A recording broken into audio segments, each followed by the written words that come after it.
एक गांव में सोहना नाम का एक गरीब बढ़ई रहता था। वो लकड़ी के खिलौने बनाता और अपने ही गांव में बेच देता था।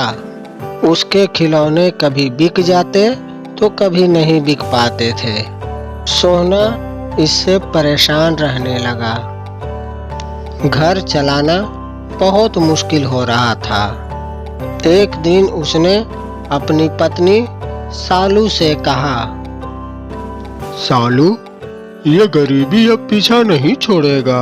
यहाँ गांव में कभी खिलौने बिकते हैं, कभी नहीं। ऐसे तो घर बिल्कुल भी नहीं चलेगा। मैं तो कहती हूँ अब खिलौने बनाना और बेचना बंद करो। लकड़ी के खिलौने अब कौन खरीदता है, वो भी इस गांव में।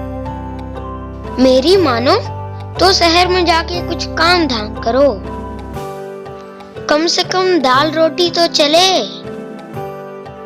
यहाँ तो इस पर भी आफत है। तुम ठीक कहती हो। शहर में धानु सेठ बड़े व्यापारी हैं। मेरी उनसे थोड़ी बहुत पहचान भी है। मैं जाकर उनसे बात करता हूँ। मुझे विश्वास है वो मुझे काम पे रख लेंगे। फिर तो अच्छी बात है, तुम उनसे बात करो। ठीक है, मैं कल ही चला जाऊंगा। अगले दिन सोहना शहर के लिए निकल पड़ता है। एक तरफ उसका गांव छूट जाने का अफसोस होता है, तो दूसरी तरफ वो मन ही मन खुश होता है, ये सोच करके कि उसका परिवार अब भूखा नहीं रहेगा। वो मन ही मन खुशी से झूम उठता है और फिर वो खुशी खुशी धानु सेठ के स्टोर पहुंच जाता है। थोड़ी देर रुककर वो इधर उधर देखने लगता है। फिर अचानक उसे धानु सेठ दिखाई देते हैं। सेठ जी को देखते ही सोहना खुश हो जाता है और तुरंत ही उनके पास पहुंच जाता है। सोहना को देखते ही धानु सेठ बोल पड़ते हैं, अरे सोहना, तुम यहाँ कैसे आए? गरीबी और भूखमरी यहाँ खींच लाया सेठ जी। गांव में बहुत बुरा हाल है। दाल रोटी चलाना मुश्किल है। मैं समझ सकता हूँ। इसलिए मैं आपके पास बहुत उम्मीद लेकर आया हूँ। आप मुझे कोई काम दे दें तो मैं यहाँ नौकरी करके अपने परिवार को चला पाऊंगा। सेठ जी सोहना को दिलासा देते हुए बोले, ठीक है, तुम्हें चिंता करने की बिल्कुल भी जरूरत नहीं है। मेरे पास तुम्हारे लायक बहुत सारे काम हैं। मैं तुम्हें आज से ही काम पे रखता हूँ, ठीक है? आपका बहुत बहुत धन्यवाद सेठ जी। आपका ये एहसान कभी नहीं भूलूंगा। सोहना उसी दिन से काम पर लग जाता है। वो बहुत मेहनत और ईमानदारी से काम करने लग जाता है। उसकी मेहनत, लगन और ईमानदारी को देखते हुए सेठ जी बहुत खुश होते हैं और सोहना को शाबाशी भी देते हैं। फिर एक दिन सेठ जी ने सोहना से कहा, कल मेरे बेटे का जन्मदिन है। पार्टी में सभी लोग आएंगे। मैं चाहता हूँ इस खुशी के मौके पे तुम भी वहाँ मौजूद रहो। ठीक है सेठ जी, आपने कह दिया तो मैं वहाँ जरूर रहूँगा। पार्टी में शामिल भी रहूँगा और बचे खुचे काम भी करता रहूँगा। अच्छा ठीक है, जैसी तुम्हारी मर्जी। फिर सोहना वापस आकर अपने काम में जुट जाता है। थोड़ी देर के बाद उसे अचानक कुछ ख्याल आता है। कल जन्मदिन के मौके पर लोग कुछ न कुछ उपहार लेकर जाएंगे।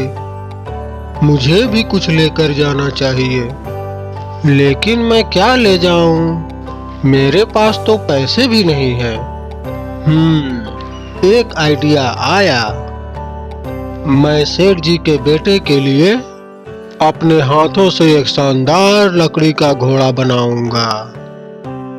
और अगले दिन वो शहर के करीब वाले जंगल में पहुंच जाता है और जंगल से लकड़ी काटकर एक शानदार सा लकड़ी का घोड़ा बनाता है। अब ये घोड़ा जन्मदिन के मौके पर भेंट करने के लिए तैयार था। इधर सेठ जी के यहाँ जन्मदिन का कार्यक्रम शुरू हो चुका था। बहुत सारे लोग आए, साथ में कई सारे उपहार भी लाए। सेठ जी बेटे को गले लगाकर बधाई देते हैं। सोहना ने भी अपने हाथों से बना हुआ उपहार भेंट किया। फिर सभी लोग खाना खाकर वापस चले गए। उसके बाद घर के सभी लोग बैठकर बातें करने लगे। आज का पार्टी बड़ा शानदार रहा, मजा आ गया। होता क्यों नहीं, मेरे बेटे का जन्मदिन जो था, मेरा प्यारा बेटा। हाँ, ये बात सच है। लोग बहुत सारे उपहार भी लाए हैं, पर एक उपहार बड़ा ही सुंदर है और मुझे लगता है काफी कीमती भी होगा। वो लकड़ी का घोड़ा है, लेकिन मुझे याद नहीं है कि किसने ये मूल्यवान लकड़ी का घोड़ा उपहार में लाया है। मुझे पता है वो उपहार कौन लाया है। अपने स्टोर में काम करने वाला सोहना ने दिया है ये उपहार।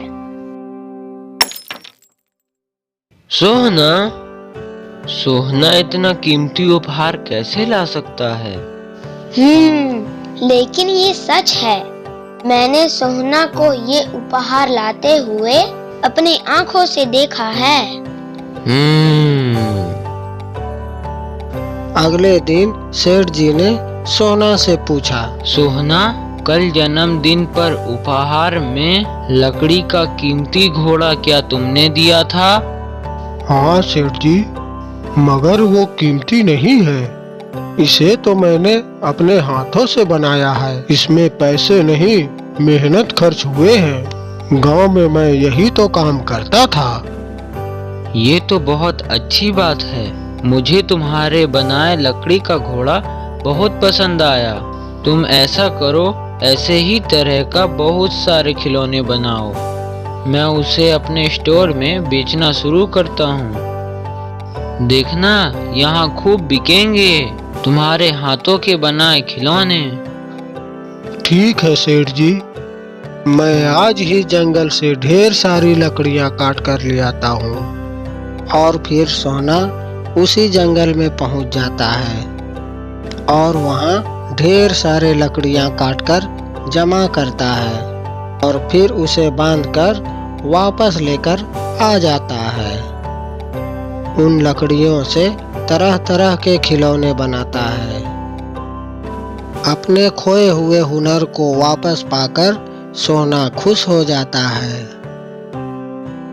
इधर खिलौने तैयार होते थे, उधर स्टोर में जाकर बिक जाते थे और फिर नए खिलौने तैयार होते और फिर देखते ही देखते वो बिक जाते थे। इस काम के लिए सोहना को बहुत सारे पैसे मिलने लगे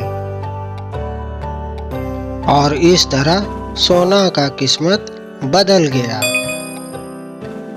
अब वो बहुत धनवान हो चुका था। वो शहर में एक मकान खरीद चुका था। उस घर में अपने परिवार के साथ हंसी खुशी जिंदगी गुजारने लगा। इसीलिए तो कहते हैं, हुनर कभी बेकार नहीं जाता, एक ना एक दिन काम जरूर आता है।